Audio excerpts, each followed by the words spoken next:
আসসালামু আলাইকুম ওরহমতুল্লাহি ওবরাকাতুহু। আলহামদুলিল্লাহি রব্বিল আলামিন ওয়াল আকিবাতু লিল মুত্তাকিন ওয়াসসালাতু ওয়াসসালামু আলা রাসূলিহিল আমিন।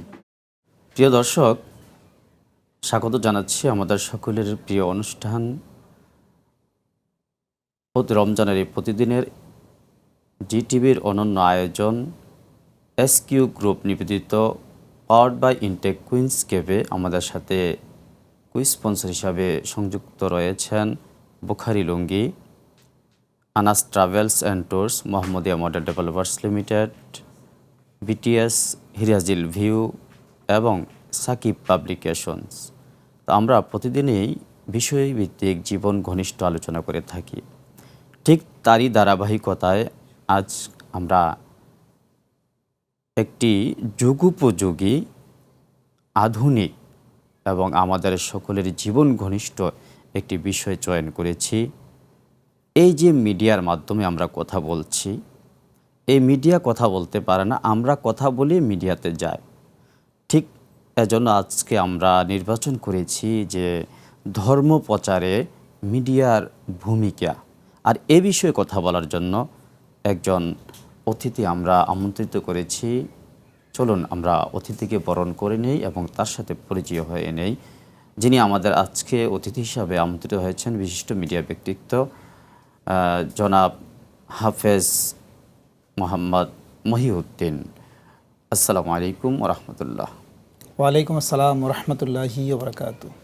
শুক্রিয়া। হ্যাঁ, আপনি কেমন আছেন? জি আছি আলহামদুলিল্লাহ, আপনি কেমন আছেন? জি আলহামদুলিল্লাহ, আমিও ভালো আছি। আল্লাহ দরবারে শুক্রিয়া করছি। আপনাকে অনেক অনেক অভিনন্দন, মোবারকবাদ, স্বাগত জানাচ্ছি আমাদের এই অনুষ্ঠানে।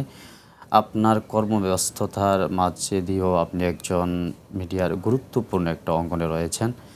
ঠিক ওই দিক থেকেই আপনাকে আমাদের এই অনুষ্ঠানে আমন্ত্রণ জানানোর মূল উদ্দেশ্য হচ্ছে যে আপনার মাধ্যমে গোটা জাতি জানতে পারবে এবং আমরা জানতে পারবো যে এই মিডিয়া ধর্ম প্রচারে, আমি শুধু যদিও আমরা মুসলিম, আমি শুধু যদিও প্রোগ্রামের নাম দিন ইসলাম, আমি শুধু ইসলাম ধর্মের কথা বলছি না। আমার কথা হচ্ছে যে যে ধর্মেরও হোক না কেন, মিডিয়ার ধর্ম প্রচারে মিডিয়ার ভূমিকা, এই নিয়ে আপনি কথা বলবেন ইনশাআল্লাহ তাআলা। দেখুন, আসলে আপনি যে বিষয়টা বলছেন যে মিডিয়ায় প্রচার বা মিডিয়ার মাধ্যমে ধর্মের যে বিষয়গুলো, আসলে আমরা যদি কোনো ইসলামিক দৃষ্টিকোণ থেকে বলি বা আমাদের পৃথিবীর যে জন্মলগ্ন থেকে যদি আমরা কথা বলতে যাই, আপনি দেখেন যে এই পৃথিবী সৃষ্টি করার আগেই কিন্তু এই পৃথিবী এর অনেক কিছুই সৃষ্টি করা ছিল। তো সেটা কিন্তু সাধারণ মানুষ কিন্তু সেটা জানতো না, বা তৎকালীন যখন আদম বা হাওয়ার কথা যদি আমরা বলি, যখন তাদেরকে সৃষ্টি করা হয়েছে তারাও কিছু জানতো না। তখন মহান আল্লাহ তাআলা কোরআনের মধ্যে ইরশাদ করেছেন যে ওয়াইজ কুলনা লিল মালাইকাতি ইসজুদু লিআদম ফাসাজাদু ইল্লা ইবলিস, যে আমি সব কিছুই সৃষ্টি করেছি, সেখানে আমি আদমকেও সৃষ্টি করেছি। এখন আদমকে আমি সৃষ্টি করেছি এবং আদম তো সব কিছু জানে না, তো সেই জন্য আমি তাকে জানানোর জন্য আমি তাকে অনেক কিছু শিখিয়েছি। তো এই যে শিখাটা, কোরআন এমন একটি মহাগ্রন্থ যেটি হচ্ছে যে মহান আল্লাহ তাআলা এই পৃথিবীতে অনেক মানে 18,000 মাখলুকাতে তিনি সৃষ্টি করেছেন, কিন্তু এই সৃষ্টির পিছনে তাদেরকে যে জানানোর মাধ্যম একটা হচ্ছে যে পবিত্র কোরআন। সেটা যুগে যুগে বিভিন্ন নবী রাসূলদের মাধ্যমে অবতীর্ণ হয়ে সেই কোরআন নাজিল হয়ে এবং যুগে যুগে নবীরাই কিন্তু এগুলা শিখে সেটা দাওয়াতি কাজ করে আমাদের যে মুসলিম বা আমরা যারা সাধারণ মানুষ, মানব জাতিকে যুগে যুগে কিন্তু তিনি শিখিয়েছেন যে এটা জানো ওটা জানো, জানতে জানতে এই পৃথিবীর সবাই কিন্তু জানা হয়েছে। তো তেমনই আমরা যারা কাজ করি এখন পৃথিবীতে যে পরিমাণ মানব গোষ্ঠী, বিভিন্ন জাতি উপজাতি, বিভিন্ন প্রজাতির মানুষ, তারা বিভিন্ন ধর্ম, প্রায় 12,000 ধর্মেরও অধিক ধর্ম নিয়ে বসবাস করতেছে। আসলে ধর্ম কোনো বিষয় না, প্রত্যেকটা বিষয় হচ্ছে যে জানানো, যে সে কিভাবে জানছে। প্রত্যেকের ধর্মটা কিন্তু পবিত্র। হ্যাঁ, সবারই একটা উদ্দেশ্য আছে, সেটা হচ্ছে যে তার গোত্র বা তার ধর্মের লোকদেরকে কিভাবে জানানো যায় সেই বিষয়গুলো নিয়ে। আমরা যারা মুসলিম বা বিভিন্ন ধর্মের সাথে আমরা যুক্ত বা ধর্মে আমরা সম্পৃক্ত থাকি, আমরা কাজ করি, আপনি দেখেন যে এখানে আমরা যদি চিন্তা করি যে যারা মিডিয়ায় আমরা কাজ করি, আমাদেরও কিন্তু দিন শেষে আমরা কোনো না কোনো ধর্মের সাথে সম্পৃক্ত। তো এই আমরা কোনো না কোনো ধর্মের সাথে যখন আমরা সম্পৃক্ত, তাহলে আমরা সেখানে কি করতে হচ্ছে, আমাদেরকে জানতে হচ্ছে। তো আমাদের জানতে গিয়ে আমরা কি জানতে পারছি, আমাদেরকে কে জানান দিচ্ছে। মিডিয়া শুধু মিডিয়ার কাজ না, মিডিয়া অল ওভারঅল নিয়ে এসে কাজ করতে পারে। আমরা আজকে যে অনুষ্ঠানটি করছি একটা ধর্ম নিয়ে আমরা কাজ করতেছি, ধর্মভিত্তিক কাজ করতেছি, যে এই পবিত্র রমজান উপলক্ষে কি করলে ভালো হবে, কি করলে খারাপ হবে, এই বিষয়গুলো নিয়ে কিন্তু আমরাও কিন্তু জানানোর চেষ্টা করছি। আমাদের এই যে মিডিয়া আমরা যারা কাজ করি, সংবাদ মাধ্যমে কাজ করি, বিনোদন মাধ্যমে কাজ করছি, খেলাধুলার মাধ্যমে কাজ করছি, সবগুলোর পিছনেই কিন্তু জানান দেওয়া। তো জানানটা আমরা কিভাবে দেব, সেটা কি আমরা পজিটিভ দিব না নেগেটিভ দিব? তাহলে বোঝা গেল যে আপনার কথা থেকে এই যে মিডিয়ার প্রচলনটা, হ্যাঁ, এটা আজ নতুন নয়, কিন্তু আধুনিক হয়েছে। যেমন কোরআন যেমন আধুনিক, এই আমাদের জীবন চলার যে ক্ষেত্রটা আধুনিক, এমন করে করে জীবনটা আধুনিক। কোরআন সেকেলে নয়, কারণ কোরআনকে ইতিমধ্যে অনেকে বলেছেন সেকেলে, এটা মানে আধুনিক নয়। তো এই মিডিয়াই তো একটা প্রমাণ করে যে আসলে কোরআনই হচ্ছে সবচেয়ে আধুনিক, পৃথিবীর সর্বশ্রেষ্ঠই একটি সর্বাধুনিক, সেটা হচ্ছে যে মানে পবিত্র আল কোরআন। এবং এটাকে প্রথমেই বলা হচ্ছে যালিকাল কিতাবুলা রাইবা ফি, এটাকে সন্দেহ থাক দূরের কথা, সন্দেহের অবকাশটা পর্যন্ত সেখানে করা যাবে না। তাহলে এই যে একটা গ্রন্থ যে আধুনিক বলি আমরা, বা পূর্বের ইতিহাস বলি, যত কিছুই বলি, কোরআনের বাইরে কিছুই নাই। কিন্তু আমরা খুঁজে বের করতে গিয়ে আমরা বর্তমান যুগের সাথে হয়তো আমরা মিলতে পারতেছি না। আপনি কোরআনকে কি প্রশ্ন করবেন যে কোরআন উত্তর দিবে না? সব কিছুই আছে। যেমন তিবিয়ানাল লিকুল্লি শাইইন, আল্লাহ নিজেই বলেছেন যে তিবিয়ানাল লিকুল্লি শাইইন, যে সব কিছুর সমাধান আমি কোরআনে দিয়েছি। কিন্তু এখন আপনি যে আজকে যে সাবজেক্টে যে মিডিয়ার ভূমিকাটা কি, এখন মিডিয়ার ভূমিকাটা হচ্ছে যে আসলে প্রত্যেকেরই একটা উদ্দেশ্য আছে, যে এই একটা প্রতিষ্ঠান সে কিভাবে তার পাঠক, তার এই দর্শক কিভাবে সে আকৃষ্ট করবে, তার একটা দৃষ্টিভঙ্গি থেকে কিন্তু সে এই কাজটা করবে। তো এখানে যারা আমরা কাজ করি, আমরা যারা নিউজে কাজ করি, আমরা যারা বিনোদনে কাজ করি, সবার কিন্তু একটা উদ্দেশ্য আছে। সেই উদ্দেশ্যর জায়গাটাই হচ্ছে, প্রচারের মাধ্যমটা হচ্ছে যে এই সমস্ত মিডিয়া।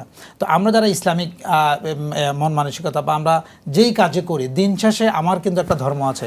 আমি যখন এই ধর্মটাকে যখন আমি পালন করতে যাব, তখনই কিন্তু আমার সেখানে প্রশ্ন দাঁড়াবে যে আসলে আমি কি মানে ভালো কাজ করতেছি নাকি খারাপ কাজ করতেছি। আপনি বলছিলেন যে ওই যে আমরা এককভাবে মিডিয়াতে কাজ করছি, যেটি আসলে এই যে মিডিয়া যারা কাজ করছে, যে আমরা ক্যামেরার সামনে, ক্যামেরার পিছনে এবং ক্যামেরা তার আরো পিছনে যে বিভিন্ন সেকশনে কাজ করতেছে, আসলে একটা মিডিয়া কখনো এককভাবে কখনো চলতে পারে না। যেমন একটা ব্রডকাস্টিং সেন্টার হচ্ছে ঢাকাতে, কিন্তু সেই কক্সবাজার, সেই লালমনিরহাট, সেই আপনার টেকনাফে, সেই তেঁতুলিয়াতে, মানে বিভিন্ন জায়গায় কাজ করছেন। হ্যাঁ, এটা হচ্ছে যে মাঠ লেভেলে যারা কাজ করে। আমি অফিসের কথাই বলতেছি, যারা অফিসের ব্রডকাস্টিং বলেন, এমসিআর বলেন, পিসিআর বলেন, স্টুডিও বলেন, ক্যামেরা বলেন, লাইটিং বলেন, সাউন্ড বলেন, এই যে বিভিন্ন লোকের যে সমন্বয়ে কিন্তু এই যে মিডিয়ার ফোকাস যেটা হয়, এটা আসলে সাধারণ যারা পাঠক তারা কখনো ফিল করে না যে আসলে কি করে সম্ভব যে আমাদেরকে কত লোকে, যেখানে 200 থেকে 250 লোকে সাপোর্ট দিয়ে কিন্তু একটা মিডিয়াকে, এই সামান্য একটা টেলিভিশনের স্ক্রিনকে সাপোর্ট দেওয়ার জন্য 10 মিনিট 20 মিনিট যে প্রোগ্রাম করার জন্য যে এতগুলো লোক যে সমন্বয় করতেছে, এটা কিন্তু সাধারণ পাঠক সে কখনো চিন্তাও করতে পারবে না যে তার পিছনে কি আছে। আমাদের অনেকের ধারণা হচ্ছে মনে হয় যে আমরা এখানে এই একটা টেলিভিশন সেট করে পেছনে আমরা কথা বলতেছি, ঠিক এমনটাই, মানে এমন একটা ধারণা আমরাও করতাম। যে শত শত মানুষ কাজ করতেছে, এদের একটা উদ্দেশ্য আছে, যে কি তার একটা ভালো পাঠক, তার একটা দর্শক এই মিডিয়াতে যাতে করে তাকে ভালোভাবে, যে এই চ্যানেলটা খুব ভালো রিচ দিচ্ছে, ভালো আউটপুট দিচ্ছে, সবার একটা উদ্দেশ্য আছে। তেমনি মহান আল্লাহ তাআলা কিন্তু আমাদেরকে পৃথিবীতে পাঠিয়েছেন তার একটা উদ্দেশ্য নিয়ে। সেটা হচ্ছে সেই উদ্দেশ্য যে ওয়াইজ ক্বালা রাব্বুকা লিল মালাইকাতি লিআদম ফাসাদু ইল্লা ইবলিস, যে এই যে আয়াতগুলো যে নাজিল করা হয়েছে, সেখানে কিন্তু একটা কথা বলে, আমি তোমাদেরকে সৃষ্টি করেছি সেটা হচ্ছে আমাদের ইবাদত করার জন্য। তো ইবাদতটা আমরা কেন করব? যিনি আমাদেরকে সৃষ্টি করেছেন এবং যিনি আমাদেরকে আবার মৃত্যু দান করবেন, এই মাঝখানে যে সময়টা, এই সময় আমরা কি করলাম? আমরা যদি ভালো কাজ করি তাহলে আমরা ভালো ফলাফল পাবো, যদি আমরা খারাপ কাজ করি তাহলে খারাপ ফলাফল পাবো। তাহলে ভালো কাজটা কি? আমরা যেখানে যদি কোনো মানুষের উপকার করি, আল্লাহ নিজেই বলছেন যে তুমি যদি কোনো আমাকে ভালোবাসতে হয় তাহলে মানুষকে ভালোবাসো। তাহলে মানুষকে ভালোবাসতে আমি কী করতে হবে? আমি তার সাথে সদাচরণ করা, ভালো ব্যবহার করা, সে খাচ্ছে কি খাচ্ছে না, তার ভালো মন্দ পরিবেশ সব কিছু মিলেই আমি যখন তার সাথে একটা মানবিক রূপ দান করব, তাহলে কিন্তু আল্লাহ আমাদের প্রতি খুশি হবেন। এবং আমি যদি তার প্রতি নির্যাতন করি, তাকে অমানবিক নির্যাতন করি, তাকে আমি কোনো রকমের সাপোর্ট না দিই, সে সেখানে কিন্তু সে যখন তার মন থেকে বিভিন্ন রকমের কথা বলবে, বিভিন্ন রকমের আমরা যেটাকে বদদোয়া বলি, সেটা যদি বলি, তাহলে নির্ঘাত সে মহান আল্লাহ তাআলা রাব্বুল আলামিন, যেটা উনি আমাদেরকে একজনই, যিনি বিচারক, আহকামুল হাকিমিন, তিনিই কিন্তু এবং তিনি হচ্ছেন অতিশয় দয়ালু। একদিকে তিনি বিচার করবেন, আবার আরেকদিকে অতিশয় দয়ালু। এটা মহান আল্লাহ রাব্বুল আলামিন, আমরা যদি 99 নামটা আমরা যদি কোনো বলতে যাই, সেখানে রহমান, রহিম, হাকিম, বিভিন্ন নামের কিন্তু একটা মৌজেজা আছে। সেই মৌজেজা অনুযায়ী কিন্তু তিনি আমাদেরকে সেটা পরিপূর্ণতা দিবেন। এবং যখন তিনি কিয়ামতের দিন, বিচারের দিন, তখন তিনি কিন্তু এই 99 নামের পরিচয় তিনি থাকবেন না। তখন তার নাম পরিচয় হয়ে যাবে যে কাহার নামে, যে উনি কারো পক্ষে না। যেদিন বিচারের দিন ইনি হাকিম, এবং তিনি তখন তার আমল নামা আমি জীবনে কি করেছি সেটা দেখভালের জন্য কিন্তু আমার পাশে 2টা ফেরেশতা দিয়ে দিয়েছেন, এবং 2 ফেরেশতাই কিন্তু সেটা লিপিবদ্ধ করছে। যদি আমি ভালো কাজ করি তাহলে আমার ভালো কাজ লিপিবদ্ধ হচ্ছে, খারাপ কাজে খারাপ কাজ লিপিবদ্ধ হচ্ছে। তাহলে কি হলো? দেখেন, আমাকে পৃথিবীতে তিনি সৃষ্টি করেছেন, এই সৃষ্টির পরে আমাকে একটা পরীক্ষার জায়গাতে তিনি আমাকে পাঠিয়েছেন। এখন আমি আমার এই পরীক্ষার জায়গা থেকে এসে আমি ভালো করলাম না খারাপ করলাম, আমি হালাল জীবিকা অর্জন করলাম নাকি হারাম জীবিকা অর্জন করলাম, সব মিলিয়ে এটা হচ্ছে আমার একটা পরীক্ষার জায়গা। এখন আপনি দেখেন, আমি যতই আমার এই সন্তান বলি, পরিবার বলি, মা বাবা স্ত্রী সন্তান যত কিছুই বলি, সব কিছুকে আমি যে কীভাবে খাওয়াচ্ছি, এই ছেলে সন্তান কিন্তু সেটার কিন্তু আমাদেরকে জিজ্ঞাসা করতেছে না, এবং এটার কোনো তারা আমাকে কোনো ফিডব্যাকই দিবে না। যখন কিয়ামতের মাঠে আমি যখন দাঁড়াবো আমার আমলনামা নিয়ে, প্রত্যেকের আমলনামা নিয়ে কিন্তু সেই এই কিয়ামতের মাঠে দাঁড়াবে। সেখানে কিন্তু আমার সন্তান, আমার স্ত্রী, আমার মা বাবা কেউ কিন্তু আমার পাশে আসবে না।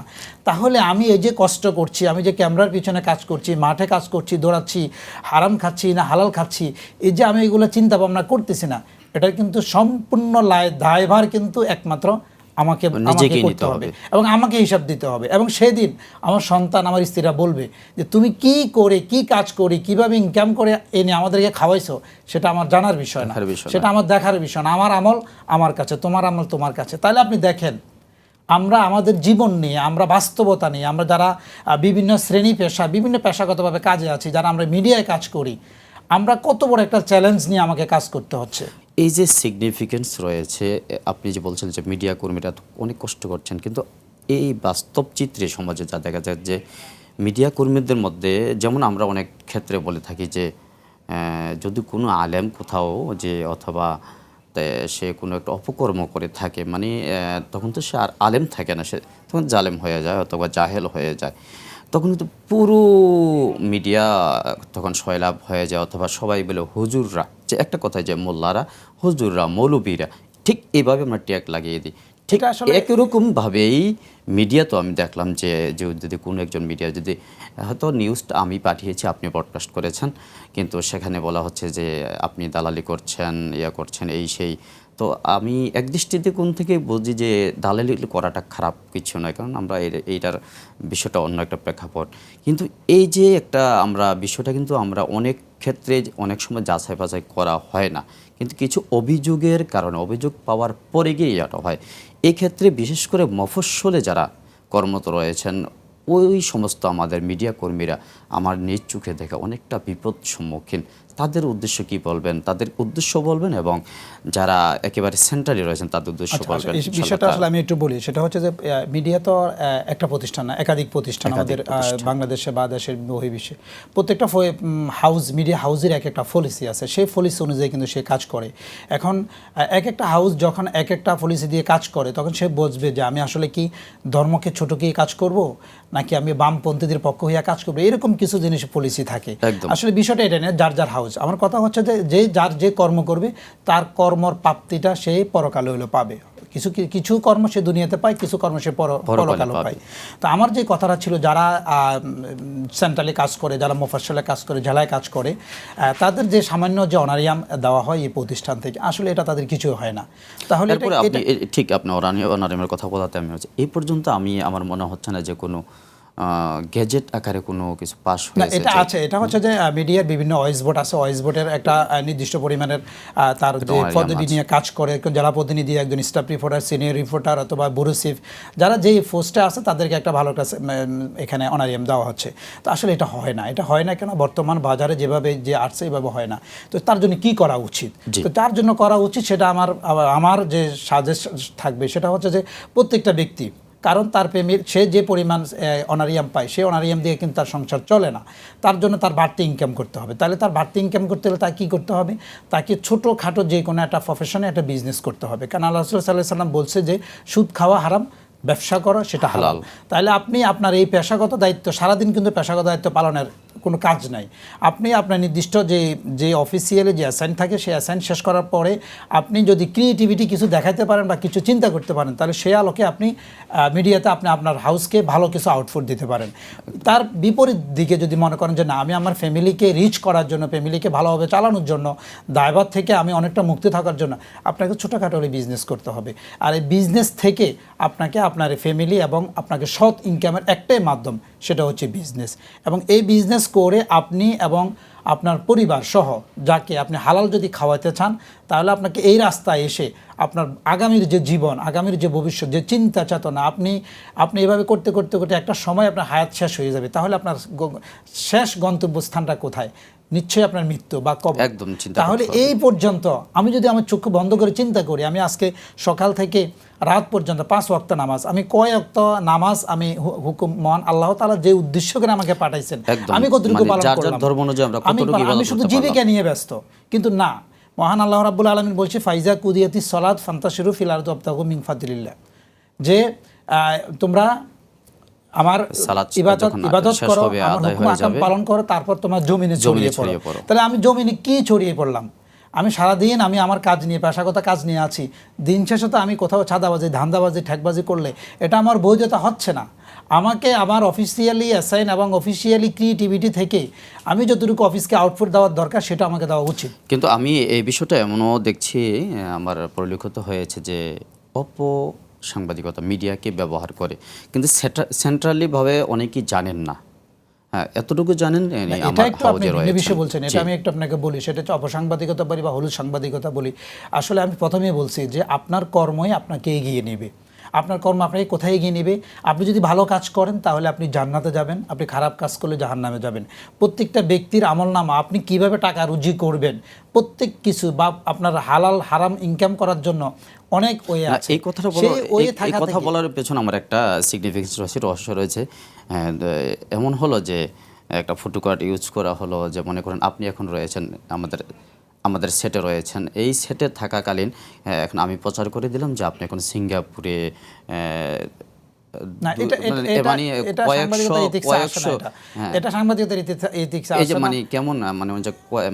কয়েক ভরি স্বর্ণ নিয়ে আপনি সিঙ্গাপুর এয়ারপোর্টে আটক হয়ে গেলেন, অথচ আপনি জিটিভির অথবা যে কোনো একটা টেলিভিশনের। এটা তো হচ্ছে অদক্ষতা, অপরিপক্কতা এবং সাংবাদিকতার দায়িত্বহীনতা থেকে এই সমস্ত কাজ, এটা হচ্ছে উদ্দেশ্যপ্রণীতভাবে। এটা আসলে কখনোই সাংবাদিকতা হয় না। এক সাংবাদিকতার নির্দিষ্ট পরিমাণে তথ্য ছাড়া কখনো সাংবাদিকতা করা যাবে না। আপনি মন গড়া এবং অভিমত, আপনার মনের যে কোনো কথা নিয়ে আপনি সাংবাদিকতা করতে পারবেন না। আপনাকে এতগুলো কথা বলার উদ্দেশ্য হচ্ছে যে আপনি এই মিডিয়া জগতে দীর্ঘ বছর রয়েছেন, তাই জন্যই আপনাকে অনেক কষ্ট দিলাম আজকে। আর আপনার মাধ্যমে আমরা অনেক কিছু জানতে পারলাম। আল্লাহ আমাদেরকে কবুল করুক। এই মিডিয়ার মাধ্যমে আমাদের ভালো কাজগুলো বিশ্বময় ছড়িয়ে পড়ুক সকলের কল্যাণে। তো আজ এই পর্যন্ত আপনাকে অনেক অনেক ধন্যবাদ। আপনি অনেক চমৎকারভাবে কথাগুলো উপস্থাপন করেছিলেন। প্রিয় দর্শক, আমরা দেখতে দেখতে, শুনতে শুনতে আর উপভোগ করতে করতে আমরা চলে আসছি আমাদের আজকের অনুষ্ঠানে একেবারে দ্বার প্রান্তে। আজকে যিনি আলোচনা করছিলেন হাফেজ মোহাম্মদ মহিউদ্দিন, তিনি কর্মরত রয়েছেন কুমিল্লা জেলা প্রতিনিধি নিউজ 24-এ। তো আজ এ পর্যন্ত শেষ করব। অন্য কোনো বিষয় নিয়ে ঠিক একই সময় একই চ্যানেলে আপনাদের সাথে আবারও দেখা হবে, যদি আল্লাহ বাঁচিয়ে রাখেন ইনশাআল্লাহ তাআলা। ততক্ষণ আপনারা ভালো থাকুন, সুস্থ থাকুন। ফি আমানিল্লাহ। আসসালামু আলাইকুম ওয়া রাহমাতুল্লাহ।